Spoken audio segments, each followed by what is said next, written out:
I call this special meeting of the Sedro-Woolley City Council to order. Thank you all for coming. Please rise and join me for the flag salute. I pledge allegiance to the flag of the United States of America and to the republic for which it stands, one nation under God, indivisible, with liberty and justice for all.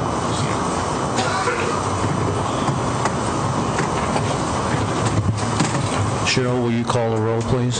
Yes. Councilmember Chip. Present. Councilmember Janine. Here. Councilmember Brady. Present. Councilmember Julia Johnson. Present. Councilmember John Present. Councilmember Young. Present. Councilmember Jared Couch. Present. Thank you. For the record, all council are present, and I am also present. So I'd like to start off with welcome our new members, board, council members Couch and DeYoung. Welcome to the board, and congratulations to Brenda and Jermaine for signing up for yet another term. Congratulations to you all, and welcome aboard. I know this might seem strange at first. You'll find these little pads take some getting used to, but Bill will get you set straight if you have any problems.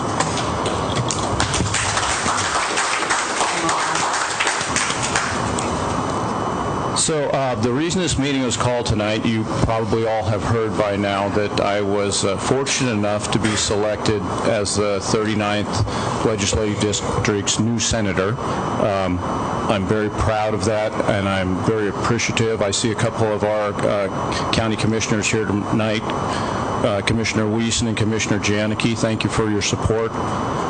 No applause, please. It's not proper decorum, so I want to maintain that. We've worked a lot with the council, and the past council and I over the last 2 years. We've accomplished a lot of things, and I don't think it's in the best interest of the city for me to hold both positions, although it is legal. I don't think that would be fair to the city, because this job takes a lot of time, a lot more than the half time that it's paid for, and a mayor who doesn't have the time to spend up here shortchanges the city. So I don't want to be that guy. I think it's in the best interest to have a quick turnover on to the next person, so that there's not a bunch of worry about what's going to happen. I just went through that in this process to become the new senator. It's not good for anybody. So with that in mind, and looking at our brand new procedures, we found that there's not a very specific process to replace the mayor. We were quite good at a procedure for replacing a councilman, but we kind of missed on the mayor. So tonight I'd like to put forth a proposal that I think is consistent with our past history of how we've done this, provides continuity and the value of having somebody who's involved in the process and has already been elected by the people. And it's expedient, because, as I said, I think it's better that I go sooner than later. So with that said, Council, you have in your packets a proposed amendment to our rules and procedures, and that motion, if made tonight, would be Resolution 979-18. So I don't know if there's any more, if you'd like to discuss it. Aaron, did you have anything to add from an attorney point of view? I don't think so. The memo in the packet really covers the history. I apologize for my oversight and not having proposed a policy for you when Resolution 972-17 was adopted after almost a year's work with the committee. I guess guess the main message from me to the council is it's really within the council's purview to determine its policy and process. So state law defines a minimum threshold. This policy is different than that, what you're allowed to do. Your existing policy on selecting council members is also different than what the minimum state law is. It requires an affirmative vote of 4 council members.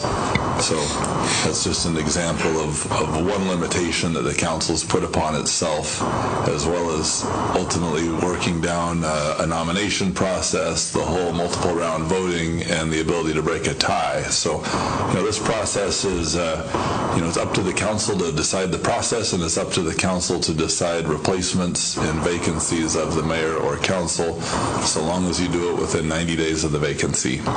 So the goal tonight is really just to understand how the city council, if and when the mayor resigns, either this time or in the future, how would the city council like to deal with that vacancy? Council, any questions or comments? No, Sedro-Woolley used to be a small second-class city. It's not anymore. So I think the proper process and the fair process would be to open the mayor's vacancy up to the city. I mean, there's a lot of qualified people out there. And I would feel comfortable if we had a pool of people here to go through the process and pick the best. So we're going to have to step up to we're a cold city now. We're not a little second-class city. Sedro-Woolley has grown, and it's still growing. So I think we need to pick the best.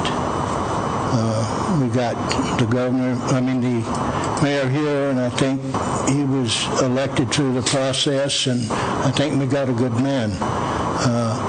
But I do think that we need to go citywide, and all the qualified applicants sign up, whoever it may be, and then the council go through them, and if somebody on the council wants to be included, that's fine. But we go through and pick the best. I think it's good. I think it's healthy for the city.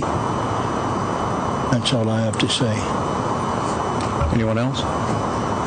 Well, I agree, because this is not the first time that this has happened within the city, and it's not going to be the last time that it's happened in the city where we need to appoint a mayor.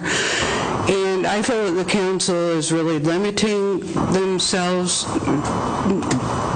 This time may it be this time, may it be in the future. If we put it just in that box to limit to council members only that we can choose from, it may really foul things up in the future. It limits our possibilities now, and it's kind of an insult to the council to not have the confidence in us to make a responsible and intelligent decision as to who may be the best person to lead this city. I really think we need to follow state law.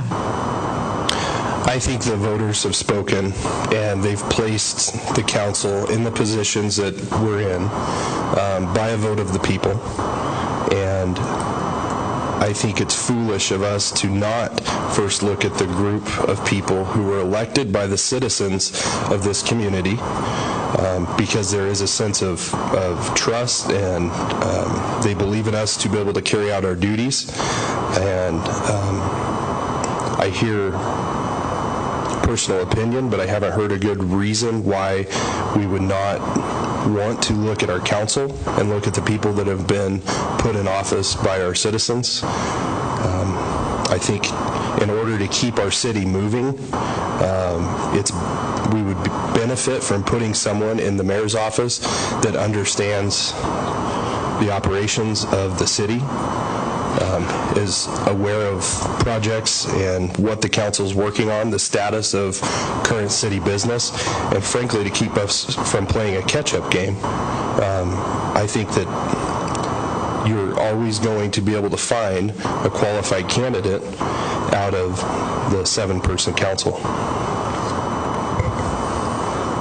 I wanted to agree, I just needed to agree with that. Also, we have so much stuff already going on right now. It's a pretty critical time for Sedro-Woolley. We're right now at a crossroads, and nobody, I can't think of anyone that would know, I mean, the ins and outs and all the, we've already been through all the training and all of the details of all this stuff that's happening right now. So, I mean, like Jared was saying, like, if we start from us who have already been dealing with this for so long, and I understand if someone wants to come forward and run next time, then this will be a good chance to do that.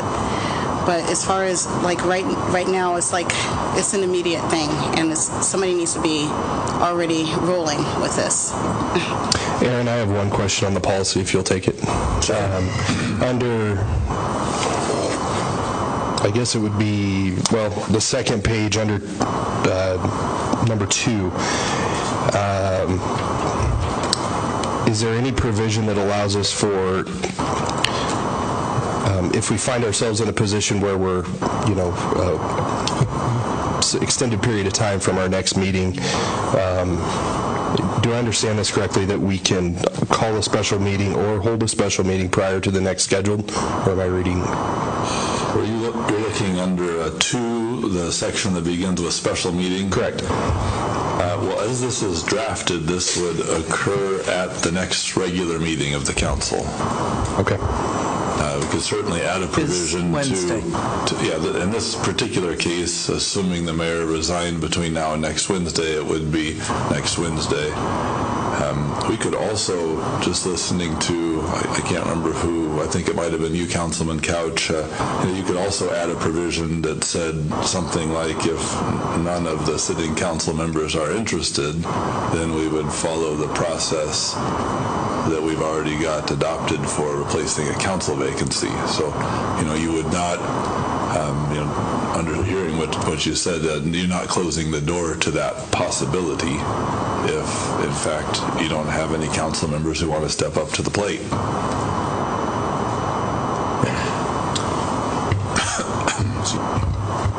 And where would be the appropriate location to add that provision?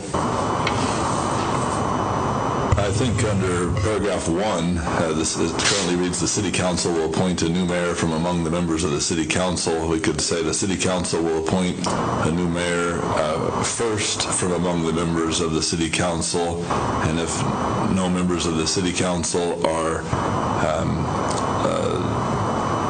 appointed, then the city council will follow the process for appointing a vacancy on the council for the mayor's seat. Language substantially in that form, I think, would get the job done. Because it's a different process. You can see the proposal the mayor's made is shorter in time. The council process is probably a 6-week process with newspaper publication and multiple meetings in sequence to kind of narrow a field, interview, discuss, and ultimately make a selection. So that's why I think I would cross-reference that process if you wanted to go broader than internally. Well, I do know that one person who has expressed interest only just left the council, so he would certainly not be someone who couldn't hit the ground running just as much as those of us sitting on the council, considering myself, Chuck, and Julia have been here 2 years, and the 2 gentlemen on the end 2 weeks. I don't really think that picking from the council is a really great idea. Well, the council's known about this since the mayor announced that he was interested in the seat and failed to act to fix the policy. We have on a mayor December pro tem. 13th, you found out in writing that this was missed. I don't think it comes to a surprise to anyone that we were going to be going through this process. There's only 2 people who are new on the council, fairly new. Everyone else should be updated on regardless. Yes, but being in the front row. Mr. Mayor, Yes. I move that Resolution 97-18 be our new policy for filling the vacancy of the office of mayor. Okay, that's 979-18. 979-18. Second. So motion to adopt Resolution 979-18 made by Councilmember Couch, seconded by Councilmember Cornegay. I'll read the full motion, and you may correct me if it's not what you meant. Motion to adopt Resolution 979-18, a resolution amending Resolution 972-17 to establish a process by which the City Council fills vacancies in the office of the mayor. That motion is on the second page. Do you want to review that? Bottom of the page. Correct. Does your second stand, Councilmember Carnegie? Yes. Any further discussion? Yes, I have a parliamentary inquiry. Go ahead. So it's my understanding, as I read Section 2, those two paragraphs, that we would not be able to take into nomination and vote on a vacancy appointment tonight. That's correct. It will be at the next meeting. And actually for two reasons. One, at a special meeting of the City Council, you're limited to what's on the agenda for what you can take action on. Really, after this item, there's no further business that would be, on the table for discussion tonight. With that information, Mr. Mayor, I make a motion to amend the main motion to strike paragraphs 1 and 2 of Section 2.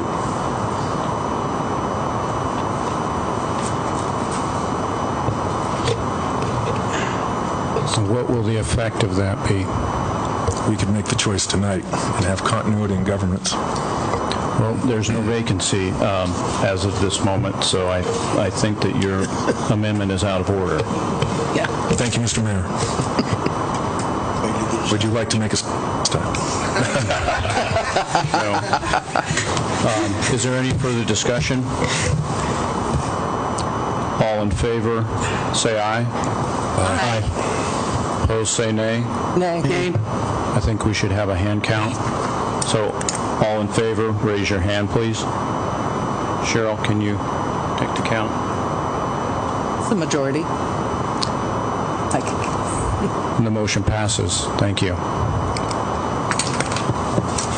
So that was our only item on the agenda tonight. I will now officially announce my resignation as of midnight tomorrow. That will give me time to clean out my desk. And it's been a pleasure to be the mayor of Sedro-Woolley. I've loved every minute of it, and I've loved working with you people, and I know you're going to find the right person for this position. Without objection, we stand adjourned. Thank you for coming. Now.